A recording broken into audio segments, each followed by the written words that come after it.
चीन ने एक और बड़ी चाल चल दी है और इस बार निशाने पर है भारत की इलेक्ट्रॉनिक इंडस्ट्री। चीन ने इस बार जो चाल चली है उससे भारत की इलेक्ट्रॉनिक इंडस्ट्री के 32 अरब डॉलर दांव पे लग गए हैं। यानी भारत की इस इंडस्ट्री पर बड़ा खतरा मंडरा रहा है।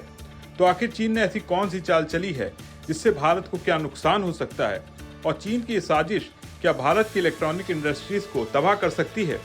सब कुछ आपको बताएंगे इस वीडियो में पूरे विस्तार के साथ। वीडियो पसंद आए तो इसे लाइक और शेयर करना ना भूलिएगा। चीन ने भारत के खिलाफ जो कदम उठाए हैं वो सीधे तौर पर हमारी इलेक्ट्रॉनिक इंडस्ट्री की रीढ़ तोड़ने की कोशिश है। India cellular and electronic association यानी ICEA, जिसमें Apple, Google, Foxconn, Vivo, Oppo और टाटा जैसी बड़ी कंपनियां शामिल हैं, उसने सरकार को चेतावनी दी है। उनका कहना है कि चीन का मकसद भारत की सप्लाई चेन को बर्बाद करना और ग्लोबल मैन्युफैक्चरिंग हब बनने की हमारी राह में रोड़े अटकाना है। चीन ने रेयर अर्थ मिनरल्स की सप्लाई रोक दी है, जो स्मार्टफोन, लैपटॉप और इलेक्ट्रॉनिक वाहनों जैसी चीजों के लिए बेहद जरूरी है। इसके अलावा पूंजीगत उपकरणों और अन्य खनिजों की शिपमेंट भी रोक दी गई है। इतना ही नहीं, फॉक्सकॉन जैसी कंपनियों ने अपने 300 से ज्यादा चीनी इंजीनियर्स को वापस बुला लिया है, जिससे भारत में टेक्नोलॉजी ट्रांसफर पर ब्रेक लग गया है।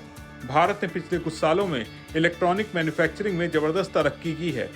2025 में भारत ने 64 अरब डॉलर के इलेक्ट्रॉनिक प्रोडक्ट्स बनाए, जिनमें से 24.1 अरब डॉलर का निर्यात किया। 2015 में भारत स्मार्टफोन निर्यात में 167वें नंबर पर था, लेकिन आज हम दुनिया के टॉप निर्यातकों में शामिल हैं। 2026 तक भारत का लक्ष्य 32 अरब डॉलर का स्मार्टफोन निर्यात और 2030 तक 155 अरब डॉलर का मैन्युफैक्चरिंग टारगेट है।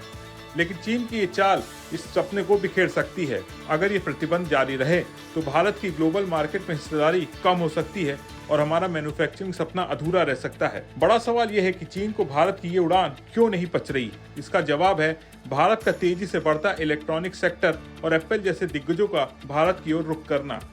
पहले एप्पल अपने सारे आईफोन चीन में बनाता था, लेकिन अब भारत में फॉक्सकॉन और टाटा इलेक्ट्रॉनिक्स के जरिए ग्लोबल आईफोन प्रोडक्शन का 20% हिस्सा बन रहा है। भारत की PLI यानी प्रोडक्शन लिंक्ड इंसेंटिव स्कीम ने इसमें बड़ी भूमिका निभाई है, लेकिन ये बात चीन को नागवार गुजर रही है। वो नहीं चाहता कि भारत ग्लोबल मैन्युफैक्चरिंग का नया हब बने, इसलिए उसने रेयर अर्थ मिनरल्स जो स्मार्टफोन और इलेक्ट्रॉनिक्स के लिए बेहद जरूरी हैं, उनकी सप्लाई रोक दी है। साथ ही कई चीनी कंपनियों को भारत में ऑपरेशन बंद करने का आदेश दे दिया गया है। तो चीन के प्रतिबंधों का असर क्या हो रहा है? सबसे पहले भारत में इलेक्ट्रॉनिक प्रोडक्शन की लागत 3 से 4 गुना बढ़ रही है, क्योंकि अब हमें रेयर अर्थ मिनरल्स और बाकी उपकरण जापान, कोरिया और बाकी देशों से मंगाने पड़ रहे हैं, जो बहुत महंगे हैं। दूसरा, प्रोडक्शन लाइनें धीमी पड़ रही हैं, क्योंकि जरूरी पार्ट्स की कमी हो रही है।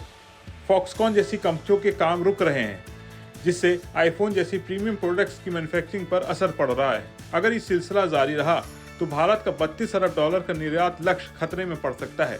इससे न सिर्फ कंपनियों को नुकसान होगा, बल्कि लाखों नौकरियां भी खतरे में आ सकती हैं। तो क्या भारत के पास अभी कोई रास्ता नहीं है? बिल्कुल है। भारत अब वैकल्पिक रास्तों की तलाश में है। सरकार आत्मनिर्भर भारत और नेशनल क्रिटिकल मिनरल मिशन के तहत रेयर अर्थ मिनरल की घरेलू खनन और रिसाइकलिंग को बढ़ावा दे रही है।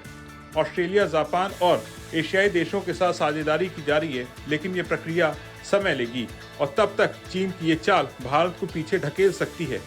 उद्योग के विशेषज्ञों का कहना है, अगर जल्दी समाधान नहीं निकला तो भारत का ग्लोबल मैन्युफैक्चरिंग हब बनने का सपना अधर में लटक सकता है। कुल मिलाकर चीन की ये साजिश भारत की इलेक्ट्रॉनिक इंडस्ट्री के लिए एक बड़ा खतरा बन रही है। 32 अरब डॉलर का निर्यात लक्ष्य और 155 अरब डॉलर का मैन्युफैक्चरिंग सपना दांव पर है।